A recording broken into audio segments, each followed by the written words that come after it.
우리가 중국의 국가혁신 시스템 그럴 때 맨날 하는 얘기가 뭐냐면 야 니네 보조금 많이 주잖아. 거기 시장이 엄청 크잖아. 그 다음에 야 거기 과학기술 인력이 몇 명이니 인해 전술로 다 아는데 그래서 잘하는 거 아니야? 뭐 그것도 사실입니다. 근데 이것만 얘기하면 제가 보기에는 반쪽만 하는 거고요. 중앙정부가 장기적이고 일관된 정책을 하는 거죠. 특히 우리나라는 정권이 바뀔 때마다 왔다 갔다 하는데 여기는 지속적으로 하고 잘못된 시행착오 같은 것들을 통해서 학습을 해서 좀 더 나은 그런 정책으로 계속 수정 보완을 하는데 우리는 그걸 못하고 있는 거고요.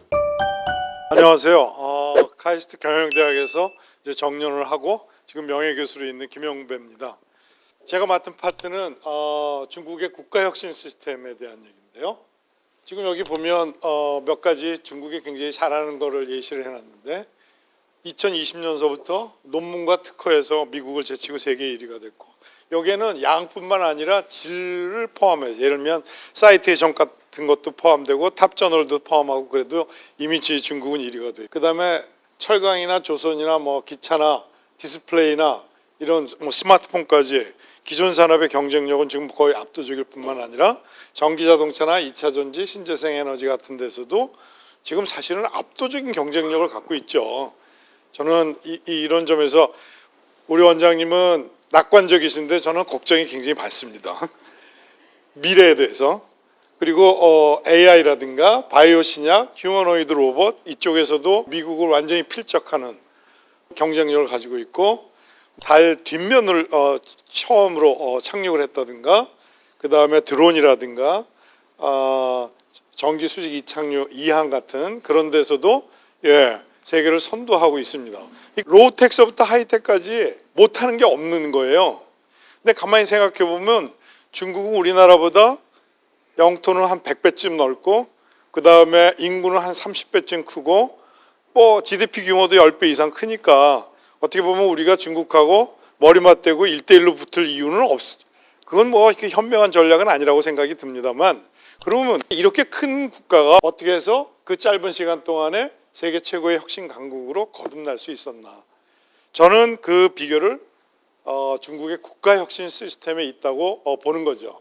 이제 국가혁신 시스템이라는 개념은요, 80년대 말 90년대에 처음으로 나왔는데 이게 어떤 개별 기업의 경쟁력 혹은 대학의 경쟁력만 가지고 그 국가가 어떻게 혁신을 많이 창출했나 하는 것들을 찾을 수가 없는 거예요. 그러니까 그런 것들이 일종의 모여서 하나의 시스템으로 됐을 때 그게 그 혁신 성과가 이제 폭발한다 이렇게 있는 거죠. 그래서 지속적인 경제 성장을 위해 구축된 혁신 환경으로서 혁신 주체들을 중심으로 상호 연관된 제도와 조직들의 집합 체제. 이게 중요한 건 뭐냐면 혁신 주체들의 역량도 굉장히 중요하고요. 그 다음에 그 혁신 주체들 간의 긴밀한 네트워크 그것도 중요하고 그리고 그 혁신 주체들을 둘러싸고 있는 여러 가지 제도적 이런 자원적 환경 같은 것들이 이제 중요하다는 겁니다. 그래서 주체는 기업, 대학, 연구소, 정부 및 공공기관이 될 거고요. 제도적 환경은 지금 말씀드린 그런 것들입니다. 그래서 이거를 그림으로 보여드리면 여기 혁신 주체들이 이렇게 있고요. 혁신 주체들이 새로운 지식을 생산하고 확산하고 이걸 또 활용해야 되는 그런 거죠. 여기에 여러 가지 제도나 규제 같은 것들이 있고 인프라가 필요하고 시장이 필요합니다. 그리고 그 바깥에는 글로벌 혁신 네트워크와 어떻게 연결되어 있는가 하는 것들이고 이런 것들을 잘하면 이게 국가의 역량으로 이제 된다는 얘기인 거고요. 근데 이런 국가혁신 시스템에 대해서 체계적으로 측정하고 랭킹을 매년 발표하는 기관이 있는데 그게 위포 세계 지식재산기구라고 할 수 있는데요. 그게 글로벌 이노베이션 인덱스라는 것을 계속 발표를 합니다. 여기에는 5가지 인풋이 있고 2가지 아웃풋이 있는데 인풋은 정치, 규제, 사업 환경을 아우르는 각종 제도가 된 거예요. 혁신이 얼마나 유리하냐. 그 다음에 인적 자원과 연구 활동이 있습니다. 그래서 고등교육 수준이나 R&D 역량이 들어갈 거고 인프라에는 정보통신, 에너지, 교통, 생태 지속 가능성 이런 것들을 이제 포함하고 있고 이제 시장 성숙도는 얼마나 은행이나 금융 그 소스하고 어떻게 접근할 수 있는가, 그 다음에 무역은 어떤가, 시장 규모는 어떤가, 뭐 이런 것들이 포함되는 거고요. 사업 성숙도는 지식 근로자 비중, 산학협력 및 해외 지식 흡수 역량들을 얼마나 그러니까 고부가 가치에 그런 것들을 할 수 있는가 하는 것들로 이렇게 구성되어 있고요. 아웃풋은 두 가지인데 우리가 아는 논문 특허, 뭐 유니콘수, 첨단 산업 비중 이런 지식 기술 산출물뿐만 아니라 브랜드 디자인, 컨텐츠, 소프트웨어 같은 창의적 성과도 여기에 포함이 되어 있습니다. 이게 2021년서부터 2025년도까지의 그 변화가 있습니다. 예, 한국은 항상 중국보다 지금 위에 있는데요. 2021년도에 5위였다가 이 8위까지 떨어졌다가 작년에 이제 다시 4위로 올라갔고요. 중국은 12등이었다가 좀 떨어졌다가 11등, 드디어 작년에 탑10 안에 이제 들어와 있습니다. 그리고 1등은 계속 스위스가 계속 1등입니다. 스위스, 스웨덴, 미국 이렇게 되어 있는데요. 요거 잘 기억해 두세요. 요거를 좀 자세히 보도록 하겠습니다. 여기 보시면 2025년도에 이제 랭킹 이제 탑 10까지 이렇게 나와 있는데 여기에 이제 점수가 쭉 있습니다. 아까 얘기한 제도, 인적 자본 및 연구, 인프라, 시장 성숙도, 기업 성숙도, 지식과 기술 산출물, 창의적 산출물 이렇게 되어 있는데 여기 보시면 중국은요. 아웃풋 측면에서 지식이나 기술 산출물은 세계 1등이에요. 근데 왜 탑 10으로 내려갔냐 하면 가장 큰 게 요 제도적 환경입니다. 제도적 환경은 주로 서구에 있는 전문가들이 주관적인 평가를 하게 돼 있어요. 그래서 중국 그다음에 그게 대개 자유시장을 기반으로 한 그런 국가에서 혹은 그런 제도 환경에서 바람직한 것들을 평가하기 때문에 중국이 굉장히 불리합니다. 그다음에 또 하나 중국이 불리한 건 뭐냐면 여기 나와 있는 객관적인 지표들 중에서도 많은 경우가 비율이에요. 근데 중국이 너무 크니까 비율로 따지면 예를 들면 규모를 놓고 보면 세계 2위지만 R&D율로 놓고 보면 우리보다 저 미치거든요. 그래서 사우스 차이나 모닝 포스트에서 이 결과를 보고 야, 니네 진짜 스위스가 중국보다 과학기술 강국이라고 생각하냐? 이렇게 이제 얘기하는 거예요. 제가 보기에는 탑 10보다는 좀 더 위에 있지 않을까. 그 사실은 과연 한국이 중국보다 훨씬 더 나은가? 이제 그런 거에 대한 자문을 하게 됩니다. 근데 중국의 국가혁신 시스템은 어떻게 발전했는가? 이게 보니까 중국이 발전한 것과 국가혁신 시스템 발전하는 것과 거의 비슷한 것 같아요. 연도도. 그래서 1단계는요. 이제 개방을 하고 난 다음에 시장과 기술의 교환이었습니다. 시장을 내줄 테니까 니네 기술 내놔. 근데 이게 별로 성공적이지 않았습니다. 핵심 기술들은 잘 안 내놓거든요. 그래서 863 프로그램이니 횃불 프로그램이니 하는 것들을 자체적으로 하는 것들을 시작을 합니다. 근데 그렇게 성공적이진 못했어요. 근데 이제 2006년도에 국가 중장기 과학기술 발전 기획이라는 거를 이제 발표를 합니다.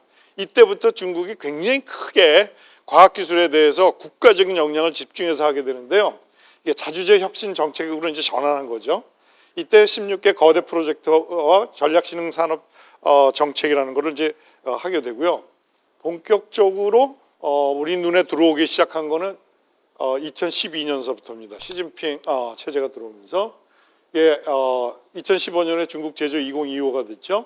그 다음에 2016년도에 혁신주도 발전 전략이라는 거를 해놓고 2050년도에 세계 최고의 과학기술 혁신 국가가 되겠다는 거고요. 이때 해놓은 게 전기차, 2차 전지, 태양광 같은 분야에서 새로운 기술 개발을 통해서 신산업을 창조했고 그거를 전 세계를 이제 압도하게 된 거죠. 근데 이때 보면 중앙 정부가 설계하고 정책 목표와 방향을 정하고 지방 정부와 기업이 그것들을 시장을 기반으로 해서 실행하는 그런 시스템들을 이제 돌아가기 시작합니다. 그리고 그 성공 사례가 바로 전기차, 2차 전지, 태양광 이런 것들이라는 거죠. 보세요. 이게 중앙 정부하고 지방 정부가 R&D 투자를 얼마나 했는가의 변화를 보는데 여기 2010년 요때를 기준으로 해서 중앙 정부의 R&D 투자보다는 지방 정부의 R&D 투자가 더 많아서 지금은 3분의 2를 지방 정부가 쓰고 있습니다. 또 이런 개념으로 설명할 수 있을 것 같은데요. 사실 2000년대 초반까지만 해도 중국은 추격 경제였죠. 그렇죠? 반면에 이제 이 이후에 탈추격을 하게 되는데 새로운 기술, 새로운 산업을 창출해서 자기네가 선도하는. 보시면 이 추격 단계는요, 이 패러다임이 분명히 정해져 있어요. 그래서 이것들을 어떻게 빨리 도입하고 모방을 해서 성과를 낼 것인가, 더 싸고 더 빠르게, 뭐 이게 이제 주였다고 그러면, 이게 그 당시에 뭐 내연기관 자동차라든가 전기전자 디바이스 같은 것들이 되게 이런 것들인데요. 2000년대 이후, 특히 후반 이후에는 새로운 산업, 거기는 아직 패러다임이 결정되어 있지 않습니다. 그리고 누가 승자인지도 아직 모릅니다. 이때 여러 기술 패러다임, 예를 들면 전기차 같은 경우에도 순수 전기차, 수소차, 이걸 다 합니다. 이 기술 패러다임에 대해서 이제 경쟁을 시키고 거기서 이제 승자를 여기서 하게 되는 거죠. 그 다음에 R&D도, 그러니까 외국 기술의 도입보다는 자체 R&D를 많이 하게 되고, 그리고 중앙과 지방의 관계도 중앙이 시키면 그 다음에 당이 명령을 내리면 인민은 따른다가 아니라 중앙은 목표와 방향을 정하고 그 실험과 실행은 지방에서 하고 그 탑다운과 바텀업이 이제 서로 만나서 피드백을 해갖고 계속 학습하는 메커니즘으로 가고, 아까 얘기한 성공 사례가 이런 산업이라는 거죠. 근데 2023년도에 뭘 하냐면 신형 거국 체제라는 걸 합니다. 중국이 거국 체제라고 하는 거를 3번 했는데요.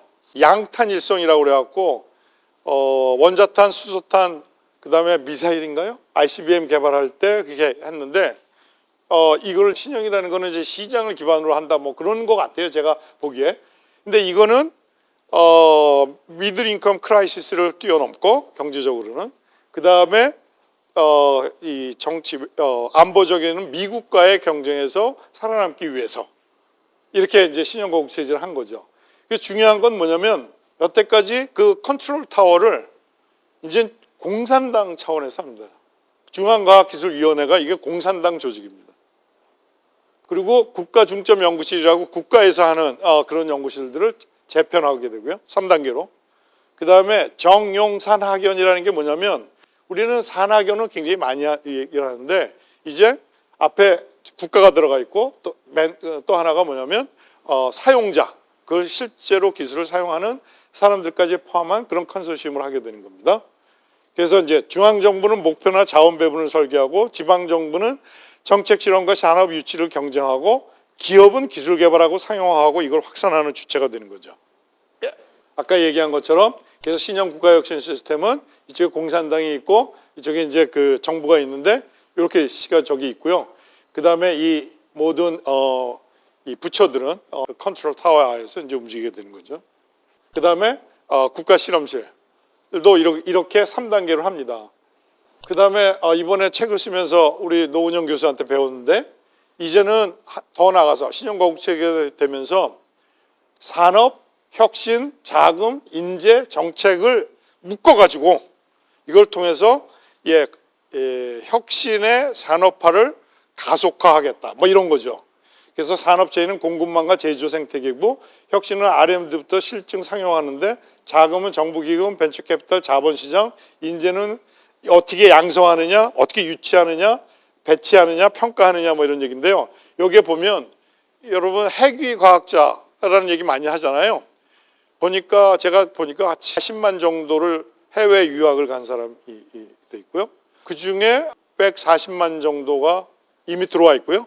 그리고 2012년 이후에 들어온 퍼센트가 87%예요. 그러니까 최근에 왕창 많이 들어온 거예요. 그리고 그 핵위과학자들이 여러 산업에서, 여러 과학기술 분야에서 주도적인 역할을 하고 있는 거죠. 창업까지 포함해서. 그리고 이런 것들을 정책이 잘 이제 조율을 이제 하게 되는 거죠. 근데 그 중에 이제 핵심이 국가고시인구라고 하는 건데요.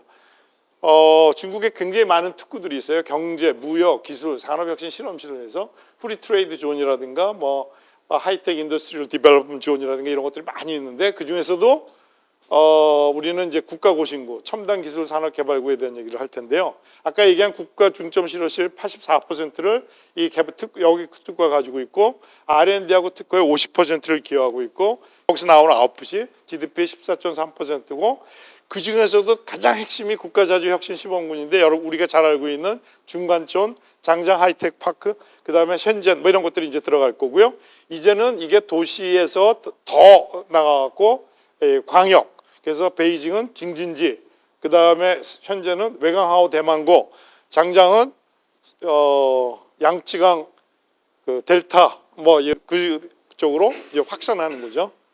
그래서 이 고신군은 이 5개 혁신 사이클들이 모여서 실제로 국가적인 실험을 하는 R&D와 산업 개발에 실험을 하는 특구가 되는 거고, 이 5개 혁신 체인이 여기서 이제 그런 것들을 다 할 수 있는 그런 기술 개발과 산업화의 핵심 통합 플랫폼으로 작용한다. 우리가 중국의 국가혁신 시스템 그럴 때 맨날 하는 얘기가 뭐냐면, 야 니네 보조금 많이 주잖아. 거기 시장이 엄청 크잖아. 그 다음에 야 거기 과학기술 인력이 몇 명이 인해 전술로 다 아는데 그래서 잘하는 거 아니야? 뭐 그것도 사실입니다. 근데 이것만 얘기하면 제가 보기에는 반쪽만 하는 거고요. 중앙정부가 장기적이고 일관된 정책을 하는 거죠. 특히 우리나라는 정권이 바뀔 때마다 왔다 갔다 하는데, 여기는 지속적으로 하고 잘못된 시행착오 같은 것들을 통해서 학습을 해서 좀 더 나은 그런 정책으로 계속 수정 보완을 하는데, 우리는 그걸 못하고 있는 거고요. 그 다음에 시장 경쟁을 통해서 지방정부와 기업이 이제 실행을 하고, 탑다운과 바텀업이 만나서 계속 학습과 혁신을 하는 것이 가장 큰 장점이라고 생각하고요. 그 다음에 정부, 대학, 연구소, 기업 간의 유기적인 연계가 돼. 사실은 중국의 기업들은 민영기업하고 국영기업하고 적어도 과학기술 개발이나 아니면 산업화하는 데 있어서 하기 쉽지 않다고 생각해요. 그 다음에 제가 하고 싶은 얘기가, 이런 걸 하는데 중국의 공산당의 리더십이 대단하다 이렇게 생각하거든요.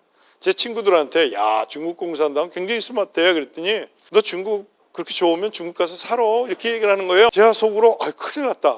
중국을 그렇게 생각하면 안 되는데, 중국한테 이제 배워야 되는데. 근데 중국 그 리더들의 그 어떤 장기적인 비전이나 역량, 그리고 그 핵심 인재를 육성하는 그런 시스템, 이게 제가 가만히 보면 제너럴 일렉트릭이 옛날에 세션 C라는 게 있었거든요. 핵심 인재 관리하는 프로세스.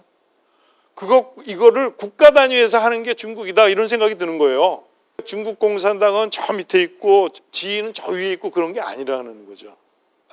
마지막으로 여기 아까 여기 문제점 많은데, 예를 들면 자원 배분에 대한 문제라든가 뭐 이런 것들이 이제 우리나라는 뭘 해야 되느냐? 우리나라도 미션 오리엔티드 R&D 한다고 우리나라가 지금 계속 그렇게 하고 있거든요.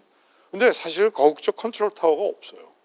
특히 정권을 뛰어넘는 컨트롤 타워가 없어요. 난 이게 문제라고 저는 생각하고요. 그 다음에 우리가 선택과 집중을 해야 되잖아요. 중국하고 다 경쟁할 수는 없으니까. 이럴 때 정부, 연구소, 대학, 산업체에 전문가들이 진짜 모여갖고 심사숙고해서 결정을 해야 되는데, 잘하고 있지만 좀 더 잘했으면 좋겠습니다. 그 다음에 또 하나가 중국에서 배울 수 있는 게 뭐냐면, 굉장히 혁신 친화적인 제도나 문화를 갖고 있거든요. 그게 국가 자본주의이기 때문에 가능한지 모르겠지만, 우리는 예를 들면 타다서부터 시작해갖고 이 새로운 혁신을 하게 되면 기득권들이 너무 반대를 하는 것이 굉장히 큰 문제라고 생각합니다. 그나마 이제 우리나라가 중국보다 좀 유리한 게 뭐냐면, 글로벌 혁신 네트워크에서 중국은 자꾸 견제를 지금 당하고 있는데 우리는 기회가 좀 있는 거고, 저는 정권을 넘어서는 정부와 민간의 긴밀한 협력 학습 체계를 갖는 팀 코리아 어프로치가 우리나라가 중국으로부터 배우는 레슨이 아닐까 그런 생각을 합니다.